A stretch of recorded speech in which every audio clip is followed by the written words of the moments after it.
Let's start this video in a cool, different way. What has 6 legs, 4 eyes, 4 ears, cool hair, and is very fast? Welcome to Beast Riders Families Ranked. Michael, wait. Let's get like a Jeopardy set. Nice. Make you Alex Trebek. I'm Put Alex Trebek. me behind a little counter thing. I'll 3 say, words. yes, I'll take things Leo counter for 500, please. 3 words. What are Beast Riders? Previously on Monster Families Ranked, we took a look at the Dragon Knights, and if this is your first time checking out one of these episodes, we look at all of an entire monster family and compare them in the context of their brothers and or sisters, and it was requested that we take a look at the newly minted insects, the Beast Riders. And these opinions are extremely scientifically developed. No, I'm just kidding. It's just To be personal. subjective. Very subjective. They were developed in a lab to be the most personal opinions possible. We actually want to hear what you guys think as well. It's not a dictatorship in here. Yeah. Frankly, this is one of the best families in all of Summoner's War. Picking 3 of them with a Vanessa or a Nana right now is basically a team. And as always, we start with Water. Barbara. Probably one of the best starters in the game. A water monster that has a strip, a tech bar push for the whole team, and a nuke with Death Break. That's unheard of. She facilitates her own damage and she gets your team more turns. Oh, Celebrate. yeah. By the way, did we tell you that you have to kill her basically twice, and that she hits very hard once you drop her off the chair, knock her off the chair, drop her off the horse, I don't know, the beast, whatever. Now would be a really good time for us to go over a couple skills that each one of the Beast Riders share. Their first skill is universally the same, but one of them kind of tweaks it a little bit. We'll get to that eventually. Their first skill applies a slow For 2 turns. and it deals more damage based on the difference between your speed and the target's. Yeah, that's pretty cool. And they also all have a passive that, yes, is countered by Tessarion, but we don't see a lot of them nowadays, so you don't need to worry about that. It's not even worth it to say when something's countered by Tessarion because he basically counters the whole world. Everything that's good, at least. Each one of the Beast Riders, when defeated for the first time, will instead jump off of their beast. They'll have their attack power raised by 100% and their total speed reduced by 15. And also their HP by 50. One of the fastest monsters in the game, sporting 123 base speed. Wow. Unfortunately, she doesn't strip though. Yeah, if she stripped, it'd be insane. And she's gonna get turns like crazy. What Masha brings to the table is a defense break on skill 2 that also increases your attack bar based on the number of Debuffs. Thank you, I was struggling. Nice. And she gets extra attack bar for every attack bar increasing skill. So that means that she's really good with Barbara, Bertahill, Ragdoll, anything that gets attack bar basically. Next is the Wind Beast Rider, Savannah. What can we say? Strips on skill 2, attack bar reduces, death breaks, and put a speed buff on skill 3, AoE. She's nuts, and she also made quite the presentation at the Legend Tournament and most recent SWC 2021's America's Cup.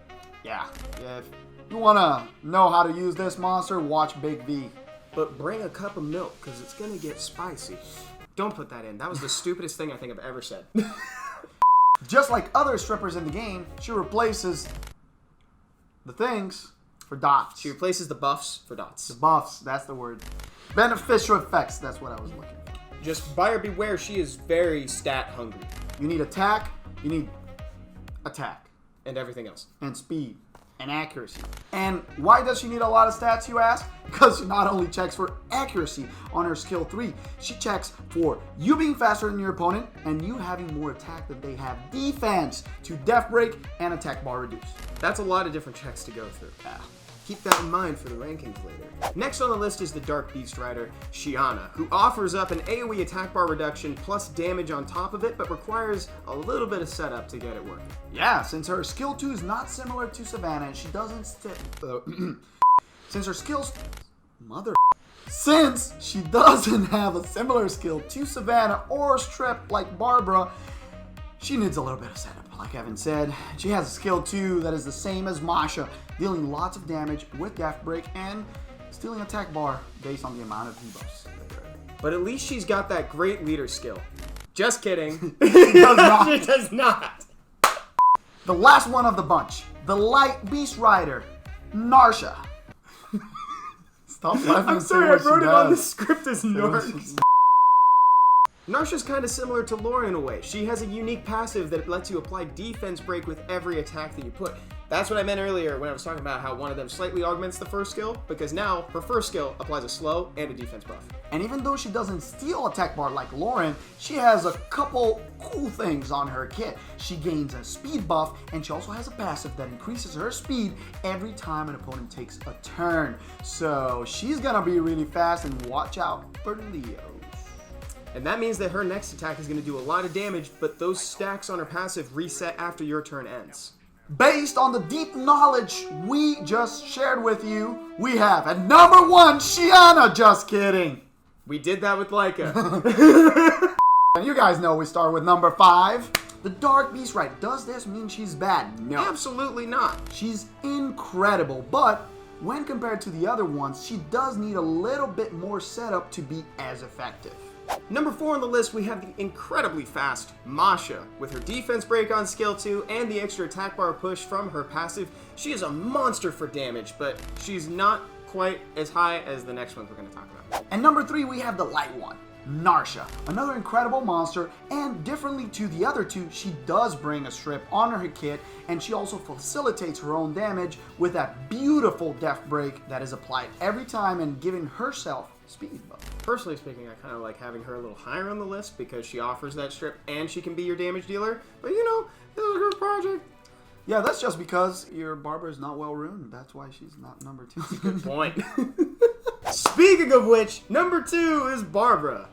She not only brings an amazing nuke with death break, but she also brings a attack bar boost. And a monster with 108 base speed that brings her whole team forward just seems like someone that you want to have on your side. And she's this close to the top after a nerf.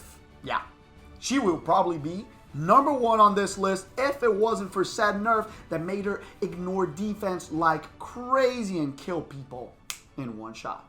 So that leaves just one left for rank number 1. It's Savannah. Savannah, AoE death break, attack bar reduction. She does everything. She is on the Legend Tournament, in SWC, Siege defenses, meta. And she's a cheat code in GB12, so not only does she do everything, she does it everywhere. Yeah, we kind of decided to put her at number 1 because she's the most consistent one in a multitude of areas. So remember when I told you to keep the stat hungriness in mind? That was a red herring. Gotcha. Psych! Does our list look like yours? Let us know in the comments below if you would put the Beast Riders in a different order. And also let us know if you want to see another Monster Families ranked. Totally agree. To be honest, I would have put just Savannah on top and then Barbara and Narsha at number 2 and then the other two at number 3. That's probably the way to do it. I'll take that. See ya! That's it.